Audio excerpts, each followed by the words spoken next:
Hello दोस्तों, आपकी अपने चैनल डिस्कवर विद रंजना पर स्वागत है। तो ज़्यादा समय न लेते हुए हम शुरू करते हैं हिंदी की उत्पत्ति।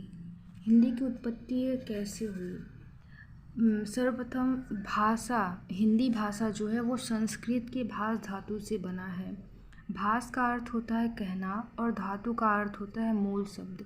मूल शब्द से तात्पर्य है जैसे कि खा पी उठ चल सो इत्यादि। जब एक व्यक्ति अपने भाव स्वभाव दुख सुख व विचार को दूसरे व्यक्ति तक तथा दूसरा व्यक्ति अपने भाव स्वभाव दुख सुख को स्वयं तक आदान प्रदान जिस साधन से करता है उसे भाषा कहते हैं। भाषा एक साधन है।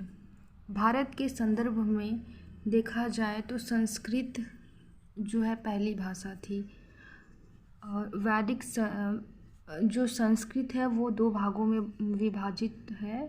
पहला है वैदिक संस्कृत, दूसरा लौकिक संस्कृत। तो वैदिक संस्कृत के अंतर्गत देखा जाए तो इसे वैदिक संस्कृत इसलिए कहा गया क्योंकि इसमें 4 वेदों का निर्माण हुआ। 4 वेद कौन कौन से हैं? ऋग्वेद, यजुर्वेद, सामवेद, अथर्ववेद। चारों वेदों को एक शब्द में हम संहिता कहते हैं।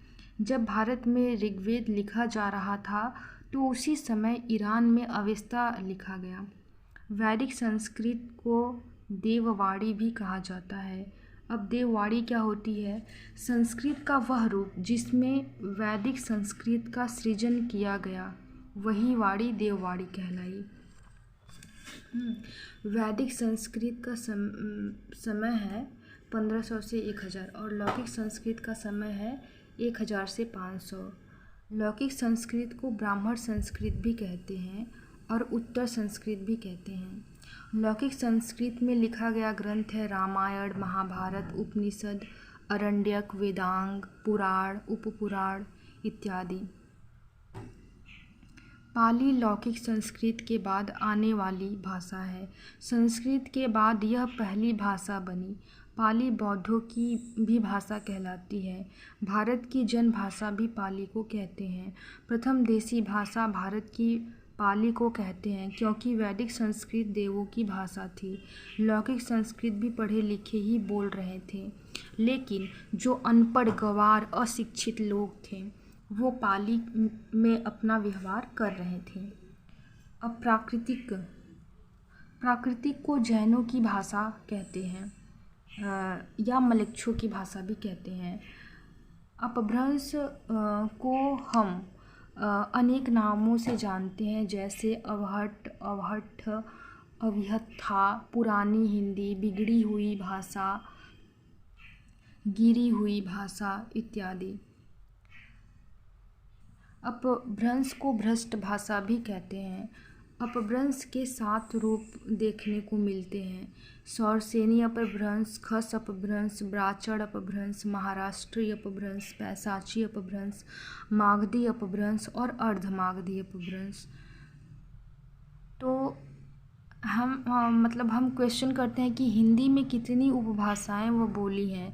तो हिंदी में 5 उपभाषाएं व बोली हैं। खड़ी बोली का प्रयोग सर्वप्रथम किसने किया था? तो खड़ी बोली का प्रयोग सर्वप्रथम राहुल सांस्कृत्यायन महोदय ने किया था। भाषा का स्वरूप एवं रूप। भाषा का 4 स्वरूप होता है। पहला है बोली, दूसरा है साहित्य भाषा, साहित्यिक भाषा, तीसरा है राजभाषा, चौथा है राष्ट्रभाषा।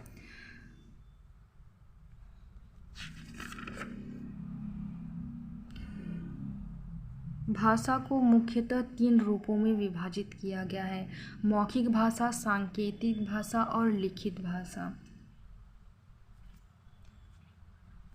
थैंक्स दोस्तों, इस वीडियो को सुनने के लिए इसे लाइक, सब्सक्राइब और शेयर कीजिएगा ताकि अगला वीडियो जब भी अपलोड करें आप पर नोटिफिकेशन पहुँचे।